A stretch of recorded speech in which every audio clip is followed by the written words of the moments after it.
முறையான மருத்துவ வசதி கிடைக்காம தினம் தினம் தங்களுக்கு நெருக்கமானவங்களை இழந்துட்டு தவிக்கிற ஒவ்வொரு சாதாரண மனுஷனுக்குள்ளேயும் இருக்கிற அந்த pain.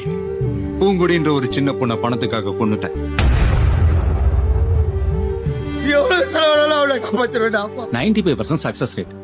உங்க பொண்ணு உயிரை கண்டிப்பா காப்பாத்திடலாம். கவலை. ஆபரேஷனுக்கு 6 லட்சம் ரூபா. சாரி, உங்க பொண்ணை காப்பாத்த முடியாது. நியாயமே இல்லை சார். இல்ல நியாயமே இல்லை சார். செத்து போன பிள்ளைங்க பெத்த வேலையை பார்க்க கூடாதுன்னு என்ன சார் நியாயம்? ஏங்க பெத்த பிள்ளை பார்க்க வேண்டாம்னு சொல்லுங்க.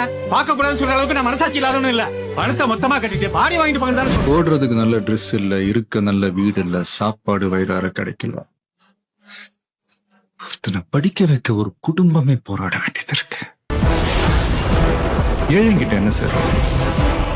அவங்களோட உயிர் மட்டும்தான். அந்த உயிரையும் ஒருத்தன் சாதாரணமா நினைச்சான்னா அவன் என்ன பண்ணுவான்? என்னதான் சார் வேணும் உங்களுக்கு? இலவச மருத்துவம்.